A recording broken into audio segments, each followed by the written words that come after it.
കർത്താവായ യേശുക്രിസ്തുവിൻ്റെ പരിശുദ്ധമായ നാമത്തിൽ എല്ലാ പ്രിയപ്പെട്ടവർക്കും മോർണിംഗ് ഡ്യൂവിൻ്റെ മറ്റൊരു പ്രഭാത വചനധ്യാനത്തെങ്കിലേക്ക് സ്വാഗതം. കഴിഞ്ഞ ദിവസങ്ങൾ നമുക്ക് യോഹന്നാന്റെ സുവിശേഷം 15-ാം അധ്യായത്തിൽ നിന്നും ധ്യാനിക്കുവാൻ തക്കോണം കർത്താവ് നമ്മെ സഹായിച്ചല്ലോ. ഇന്ന് നമ്മൾ അതിൻ്റെ 16-17 വാക്യങ്ങൾ വായിച്ച് ധ്യാനിപ്പാൻ ആഗ്രഹിക്കുന്നു. കഴിഞ്ഞ ദിവസം നമ്മൾ ധ്യാനിച്ച് നിർത്തിയതായ വേദഭാഗം 15-ാം വാക്യമാണ്. ആ വാക്യം വായിച്ചിട്ട് ഞാൻ 16-ാം വാക്യത്തിലേക്ക് പ്രവേശിപ്പാൻ ആഗ്രഹിക്കുന്നു. യജമാനൻ ചെയ്യുന്നത് ദാസൻ അറിയായകൊണ്ട് ഞാൻ നിങ്ങളെ ദാസന്മാർ എന്ന് ഇനി പറയുന്നില്ല. ഞാൻ എൻ്റെ പിതാവിനോട് കേട്ടതെല്ലാം നിങ്ങളോട് അറിയിച്ചതുകൊണ്ട് നിങ്ങളെ സ്നേഹിതന്മാർ എന്ന് പറഞ്ഞിരിക്കുന്നു. ധാരാളം കാര്യങ്ങൾ കർത്താവ് യേശുക്രിസ്തു തൻ്റെ ശിഷ്യന്മാരെ പഠിപ്പിക്കുവാനിടയായി തീർന്നു. വളരെ പ്രധാനപ്പെട്ട കാര്യം, നാം അവനിൽ വസിക്കണം എന്നുള്ളതിൻ്റെ പ്രാധാന്യത, നാം അവൻ്റെ സ്നേഹിതന്മാരാകുന്നതിനെക്കുറിച്ച്, ഉത്തരം ലഭിക്കുന്നതായ പ്രാർത്ഥനയെക്കുറിച്ച്, ഇങ്ങനെയുള്ള പല ആത്മീയമായ കാര്യങ്ങളും കർത്താവ് യേശുക്രിസ്തു തൻ്റെ ശിഷ്യന്മാരെ പഠിപ്പിച്ചിട്ട് 16-ാം വാക്യത്തിലേക്ക് വരുമ്പോൾ നമ്മൾ ഇപ്രകാരം വായിക്കുന്നു: നിങ്ങൾ എന്നെ തിരഞ്ഞെടുത്തു എന്നല്ല, ഞാൻ നിങ്ങളെ തിരഞ്ഞെടുത്തു. നിങ്ങൾ പോയി ഫലം കായ്ക്കേണ്ടതിന്, നിങ്ങളുടെ ഫലം നിലനിൽക്കേണ്ടതിനും നിങ്ങളെ ആക്കി വെച്ചുമിരിക്കുന്നു. നിങ്ങൾ എൻ്റെ നാമത്തിൽ പിതാവിനോട് അപേക്ഷിക്കുന്നതൊക്കെയും അവൻ നിങ്ങൾക്ക് തരുവാനായിട്ട് തന്നെ. നിങ്ങൾ തമ്മിൽ സ്നേഹിക്കേണ്ടതിന് ഞാനിത് നിങ്ങളോട് കൽപ്പിച്ചിരിക്കുന്നു. കർത്താവ് യേശുക്രിസ്തു തൻ്റെ ശിഷ്യന്മാരോട് താൻ അവർക്ക് കൊടുത്ത അപ്പോയിൻമെൻറ്റിനെ കുറിച്ച്, നിയോഗത്തെക്കുറിച്ച് പറയുകയാണ്. അതാണ് നമുക്ക് ആദ്യ ഭാഗത്ത് കാണാൻ കഴിയുന്നത്. നിങ്ങൾ എന്നെ തിരഞ്ഞെടുത്തു എന്നല്ല, ഞാൻ നിങ്ങളെ തിരഞ്ഞെടുത്തു. ആ കാലത്ത് നമുക്കറിയാവുന്നതുപോലെ റബി ശിഷ്യ ബന്ധങ്ങൾ ധാരാളമുള്ള ഒരു കാലമായിരുന്നു, പ്രത്യേകിച്ച് യഹൂദ പശ്ചാത്തലമായതുകൊണ്ട്. ഈ ശിഷ്യന്മാരും അങ്ങനെ തന്നെയാണ് കർത്താവ് യേശുക്രിസ്തുവിനെ കണ്ടിരുന്നത്.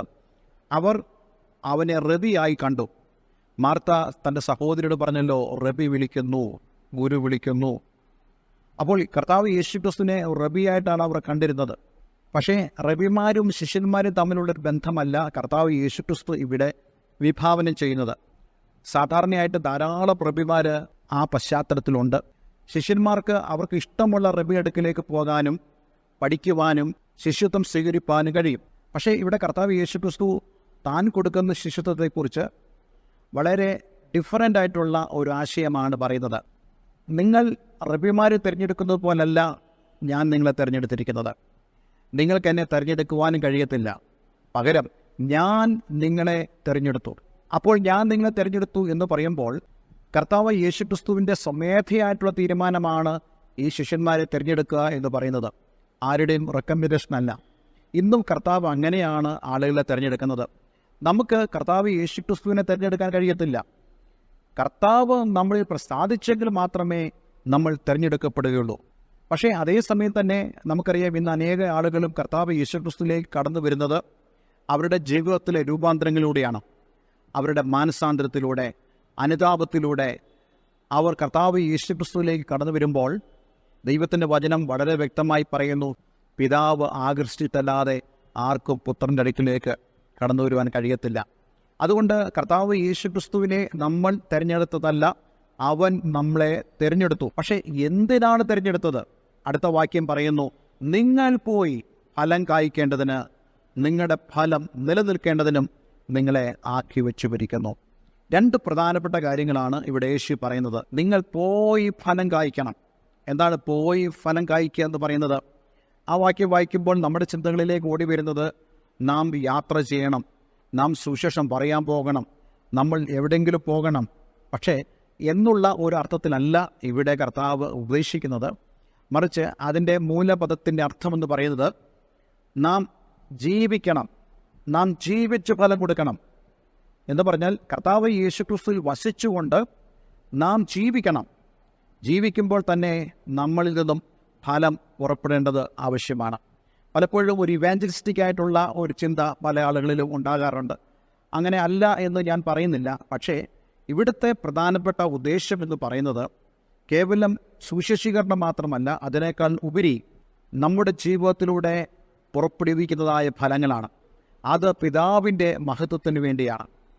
അപ്പോൾ അതുകൊണ്ടാണ് ഇവിടെ യേശു പറയുന്നത്, നിങ്ങൾ പോയി ഫലം കായ്ക്കേണ്ടതിന്, അതുപോലെ തന്നെ നിങ്ങളുടെ ഫലം നിലനിൽക്കേണ്ടതിനും നിങ്ങളെ ആക്കി വച്ചിരിക്കുന്നു. ഈ ഉണ്ടാകുന്ന ഫലങ്ങൾ നിലനിൽക്കണം. റോമലേഖനത്തിൽ പറയുന്ന പോലെ ഉതിർന്നു പോകുന്നതായ ഫലങ്ങളുണ്ട്. പക്ഷെ നിങ്ങൾ കായ്ക്കുന്നതായ ഫലം അത് ഉതിർന്നു പോകരുത്, അത് നിലനിൽക്കേണ്ടത് ആവശ്യമാണ്. നാം മറ്റുള്ളവർക്ക് പ്രയോജനകരമായി മാറണം. ചിലരുടെ ജീവിതത്തിൽ ഈ ഉതിർന്നു പോകുന്ന അനുഭവങ്ങളുണ്ട്. അവർ അല്പം ഫലമൊക്കെ ഉണ്ടാകും, പക്ഷേ അവർക്ക് നിലനിർത്താനോ പ്രയോജനപ്പെടുത്തുവാനോ കഴിയത്തില്ല.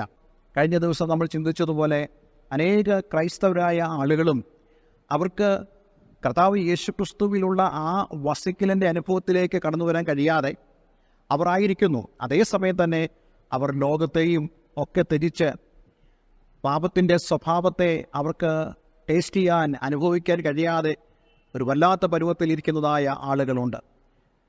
അതുകൊണ്ടാണ് നമ്മൾ ആ സന്ദേശത്തിൽ പറഞ്ഞത്, നാം ശീതോഷ്ണവാനാകാൻ പാടില്ല, ശീതവാനോ ഉഷ്ണവാനോ ആകണം. കർത്താവ് നമ്മെക്കുറിച്ച് ആഗ്രഹിക്കുന്നത് നമ്മൾ ഫലം കായ്ക്കണമെന്നുള്ളതാണ്.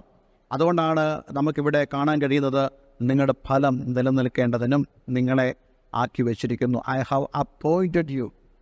നിങ്ങൾ എൻ്റെ നാമത്തിൽ പിതാവിനോട് അപേക്ഷിക്കുന്നതൊക്കെയും അവൻ നിങ്ങൾക്ക് തരുവാനായിട്ട് തന്നെ. ഇവിടെയും കർത്താവ് യേശുക്രിസ്തു പ്രാർത്ഥനയുടെ മറുപടിയെക്കുറിച്ചാണ് പറയുന്നത്.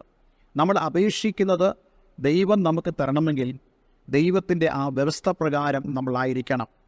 നാം ഫലം കായ്ക്കുന്നവരായി തീരണം, നാം അവനിൽ വസിക്കുന്നവർ ആയിത്തീരണം, അതുപോലെ തന്നെ നാം അവൻ്റെ കൽപ്പനകളെ പ്രമാണിക്കുന്നവരായി തീരണം. അങ്ങനെയാണെങ്കിൽ എൻ്റെ നാമത്തിൽ പിതാവിനോട് അപേക്ഷിക്കുന്നതൊക്കെയും അവൻ നിങ്ങൾക്ക് തരുവാനായിട്ട് തന്നെ. ഈ അപേക്ഷിക്കുക എന്ന് പറയുമ്പോൾ എല്ലാ കാര്യങ്ങളെക്കുറിച്ചല്ല ഇവിടെ കർത്താവ് യേശുക്രിസ്തു ഉദ്ദേശിക്കുന്നത്. മറിച്ച് നമ്മുടെ പ്രാർത്ഥനയിൽ പരിശുദ്ധാത്മാവ് ഇടപെടും. നാം എന്തു പ്രാർത്ഥിക്കണം എന്നുള്ളത് നമ്മളോട് ദൈവത്തിൻ്റെ ആത്മാവ് സംസാരിക്കും. റോമലേഖനത്തിൽ നമ്മൾ വായിക്കുന്നുണ്ട്, വീണ്ടും വണ്ണം പ്രാർത്ഥിക്കേണ്ടത് ഇന്നതെന്ന് നമ്മൾ അറിയുന്നില്ല. അതിൻ്റെ അർത്ഥം നമുക്ക് ആവശ്യമുള്ളത് എന്താണെന്നുള്ളത് അറിയുന്നതായ ഒരു ദൈവം. ആ വിഷയത്തിന് വേണ്ടി നമ്മൾ പ്രാർത്ഥിക്കുമ്പോൾ തീർച്ചയായിട്ടും അത് നമ്മൾക്ക് ലഭിക്കുവാൻ ഇടയായിത്തീരും. 17-ാം വാക്യം, നിങ്ങൾ തമ്മിൽ തമ്മിൽ സ്നേഹിക്കേണ്ടതിന് ഞാനിത് നിങ്ങളോട് കൽപ്പിക്കുന്നു. ഈ കൽപ്പിച്ച ഓരോ കാര്യങ്ങളും നമ്മളിൽ തമ്മിൽ സ്നേഹം ഉളവാക്കുവാൻ ഇടയായിത്തീരുന്നു. നാം മുന്തിരിവള്ളിയായ കർത്താവ് യേശുക്രിസ്തുവിൽ വസിക്കുമ്പോൾ ആ മുന്തിരിവള്ളിയുടെ അതേ സ്വഭാവം തന്നെ കൊമ്പുകളിൽ കടന്നു വരുമ്പോൾ നമ്മൾ ഓരോരുത്തരും സ്നേഹത്തിൽ വസിപ്പാൻ ഇടയായിത്തീരും. ആ ഒരു അനുഭവം നമ്മുടെ ജീവിതത്തിൽ ഉണ്ടാകട്ടെ എന്ന് ഞാൻ ആഗ്രഹിക്കുന്നു, പ്രാർത്ഥിക്കുന്നു. ഒരു നിമിഷം നമുക്ക് പ്രാർത്ഥിക്കാം. സ്വർഗീയ പിതാവേ, ഇന്ന് ഞങ്ങളെ കേൾപ്പിച്ച വളരെ മനോഹരമായ സന്ദേശത്തിനായി സ്തോത്രം. നീ ഞങ്ങളെ തിരഞ്ഞെടുത്തു എന്ന് ഞങ്ങൾക്ക് മനസ്സിലാക്കുവാൻ തക്കനിടയായി തീർന്നതിനായി ഞങ്ങൾ അങ്ങേക്ക് നന്ദി പറയുന്നു. കർത്താവേ, ഞങ്ങൾ പോയി ഫലം കായ്ക്കേണ്ടവരാണെന്നും മനസ്സിലാക്കുവാൻ തക്കവണ്ണം ഇടയാക്കിയതിനായി സ്തോത്രം. ഈ വചനം കേട്ട ഏവരെ ഞാൻ യേശുവിൻ്റെ നാമത്തിൽ അനുഗ്രഹിക്കുന്നു. എല്ലാ നന്മകളാലും നിറയപ്പെടുമാറാകട്ടെ, യേശുവിൻ നാമത്തിൽ തന്നെ. ആമേൻ, ആമേൻ. എല്ലാവരെയും കർത്താവ് അനുഗ്രഹിക്കട്ടെ. എല്ലാവർക്കും നല്ലൊരു ദിവസം ആശംസിക്കുന്നു. God bless you all.